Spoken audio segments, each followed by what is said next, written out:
2024-এর 5 August Sheikh Hasina সরকারের পতন ঘটল, তিনি ভারতে চলে গেলেন।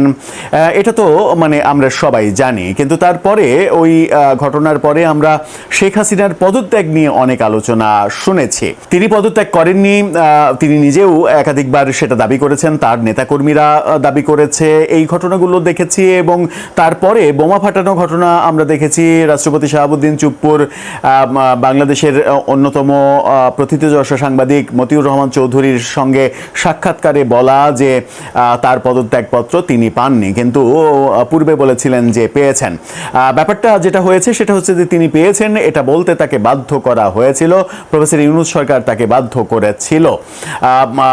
ওই শাহাবুদ্দিন চুপ্পুর সাক্ষাৎকারের পরেই আলোচনাটা একেবারে থিতু হতে শুরু করে যে শেখ হাসিনা পদত্যাগ করেননি, পদত্যাগপত্র জমা দেননি। সেটাকে কেন্দ্র করে আওয়ামী লীগের নেতারা নানাভাবে দাবি করে আসছেন যে শেখ হাসিনা এখনো বাংলাদেশের বৈধ প্রধানমন্ত্রী। যদিও নির্বাচনের পর তারেক রহমানের সরকার গঠিত হওয়ার পরে সেরকম দাবি অনেকটা ফিকে হয়ে গেছে।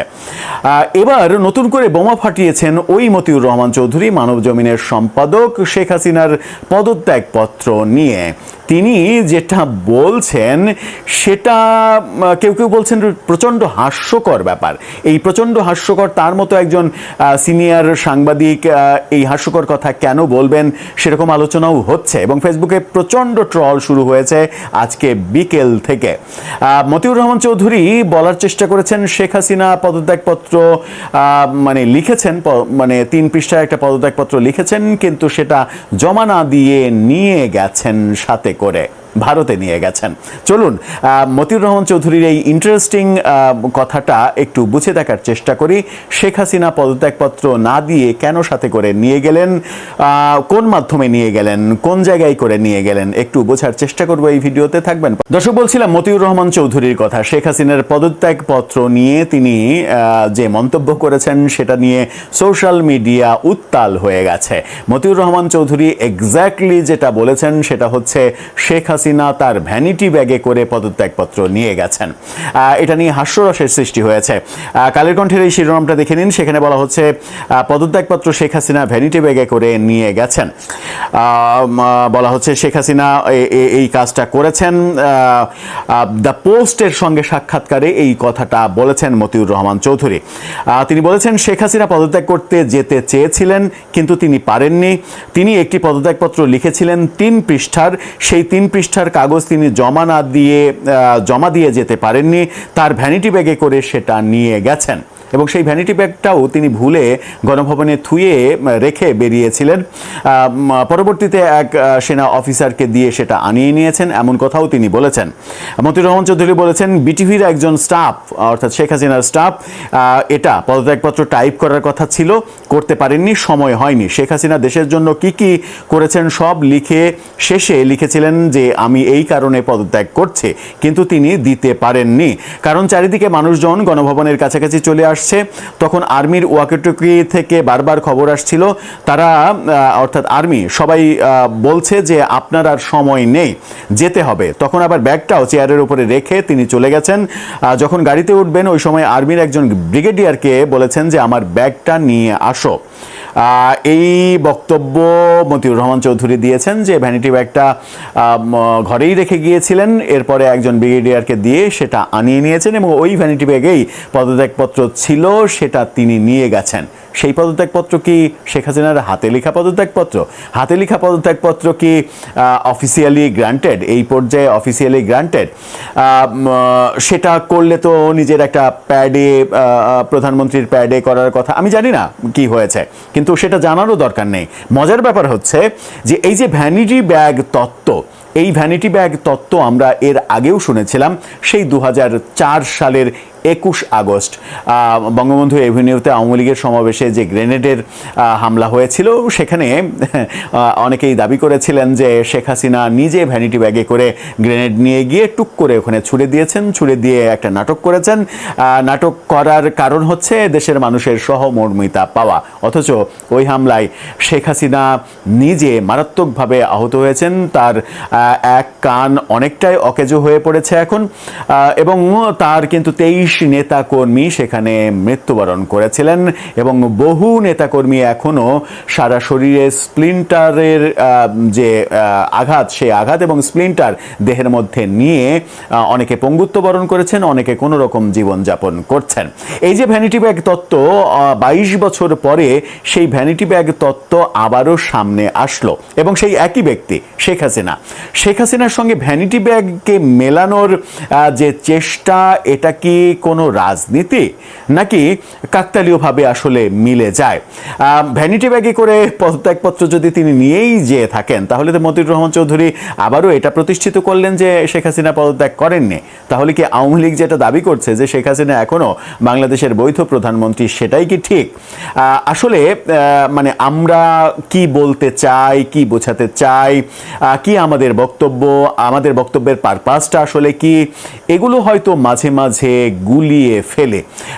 রাষ্ট্রপতি শাহাবুদ্দিন চুপ্পু যখন এই মতিউর রহমান চৌধুরীর সঙ্গে সাক্ষাৎকারে বলেছিলেন পদত্যাগপত্র তিনি পাননি, তখন কিন্তু ওই জুলাই আন্দোলনের পক্ষের নানা ধরনের ব্যানারে রাষ্ট্রপতিকে আবারও অপসারণ করা, বঙ্গভবনে গিয়ে মব তৈরি করা, এরকম নানা কিছু আমরা দেখেছি। মানে তারা সহ্যই করতে পারেনি যে রাষ্ট্রপতি সহজ স্বীকারোক্তি দিচ্ছেন যে তার কাছে পদত্যাগপত্র নেই, এটাই সত্য। এটা কেন যেন আমরা মানতে পারিনি। শেখ হাসিনার ওই সময় কি গণভবনে থেকে আদতেও এরকম কোনো স্কোপ ছিল ওই সময়টাতে যে তিনি পদত্যাগপত্র রাষ্ট্রপতিকে দিয়ে যেতে পারবেন? রাষ্ট্রপতির কাছে যাওয়ার কথা কিন্তু আমরা শুনেছিলাম যে তিনি যেতে চেয়েছিলেন, কিন্তু সেই যাওয়াটা যে তিনি যেতে পারেননি, গণভবন থেকেই তিনি দ্রুত বেরিয়ে গেছেন, প্রথমে হেলিকপ্টার, তারপরে বিমানযোগে, সেটা তো আমরা জানি। তারপরেও তাহলে এই বিতর্ক কেন? আর পদত্যাগপত্র তিনি জমা দিলে কিংবা না দিলে তাতে কি এমন যায় আসে?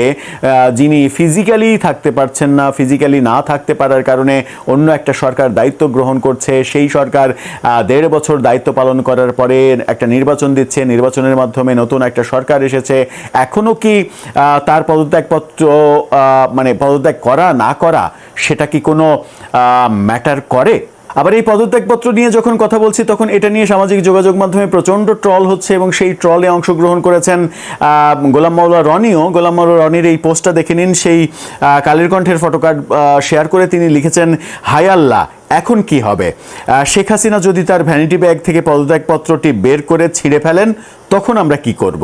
মানে মজা নেয়ার একটা স্কোপ তৈরি করে দিয়েছেন মতিউর রহমান চৌধুরী, এটা বলাই যায়। দর্শক, আপনার কাছে কি মনে হয় এই ভ্যানিটি ব্যাগ তত্ত্ব থেকে আমরা কি আদৌ বেরিয়ে আসতে পারবো? শেখ হাসিনা যেমন 2004 সালে ভ্যানিটি ব্যাগে করে গ্রেনেড নিয়ে গিয়েছিলেন, এবার ভ্যানিটি ব্যাগে করে পদত্যাগপত্র দিল্লিতে নিয়ে গেলেন, সেটা কি ভারতের কোনো মিউজিয়ামে দেখা যাবে? আপনার মতামত জানিয়ে লিখতে পারেন আমাদের কমেন্ট বক্সে। একদিকে তিনি ঘোষণা দিয়েছেন দেশে ফিরছেন, আরেক দিকে তিনি প্রায় নিশ্চিহ্ন করে দেওয়া আওয়ামী লীগকে পুনর্গঠিত করে ফেলেছেন এবং সেই সঙ্গে তিনি আন্তর্জাতিক অঙ্গনেও বাংলাদেশের অগণতান্ত্রিক, ভয়ঙ্কর এবং অবৈধ রাজনৈতিক কাজকারবারকে তুলে ধরছেন। শেখ হাসিনা একই সঙ্গে বহু মাঠে খেলছেন।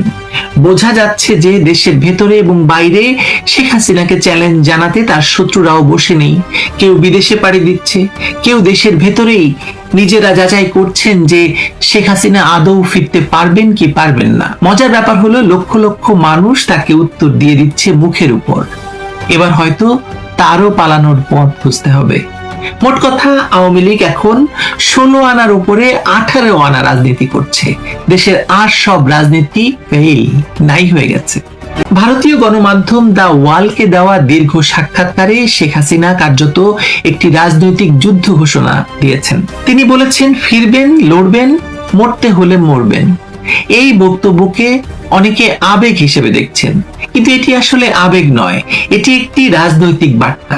বার্তাটি হলো শেখ হাসিনা আত্মসমর্পণ করেননি, আওয়ামী লীগ আত্মসমর্পণ করেনি, শেখ হাসিনা পালায়নি, বরং 2 বছরের দমন পীড়নের পর তারা নতুন কৌশলে ফিরে এসেছে, ফিরে আসছে। দেখুন পরিস্থিতি কোথায় গিয়ে দাঁড়িয়েছে। স্বরাষ্ট্রমন্ত্রী বলেছেন শেখ হাসিনা দেশে ফিরতে পারবেন, আবার একই সঙ্গে তিনি বলছেন তাকে ট্রাভেল পাস দেওয়া হবে না। আবার ভারতকে অনুরোধ করা হবে তাকে সাজাপ্রাপ্ত আসামি হিসেবে ফেরত পাঠাতে। প্রশ্ন হচ্ছে, যদি তিনি এতটাই অজনপ্রিয় হন, যদি তার রাজনৈতিক ভবিষ্যৎ শেষ হয়ে গিয়ে থাকে, তাহলে তার ফেরাকে ঘিরে এত উদ্বেগ কেন? কেন তার দেশে ফেরার পথ আটকে রাখার জন্য রাষ্ট্রীয় পর্যায়ে এত ব্যস্ততা? এর উত্তর খুব সোজা, কারণ তারা জানে শেখ হাসিনা দেশে ফিরলে বাংলাদেশের রাজনৈতিক মেরুকরণ নতুন পর্যায়ে চলে যাবে। আর এই ভয় শুধু আওয়ামী লীগের প্রতিপক্ষের নয়, বিএনপির ভেতর থেকেও সেই ভয় প্রকাশ্যে বের হয়ে আসছে। বিএনপির সাবেক নেতা ব্যারিস্টার রুমিন ফারহানা স্পষ্ট বলেছেন যে শেখ হাসিনা দেশে ফিরলে পরিস্থিতি সামাল দেওয়ার ক্ষমতা বিএনপির নেই। এর চেয়ে বড় রাজনৈতিক স্বীকারোক্তি বা রাজনৈতিক সত্য আর কি হতে পারে বলেন?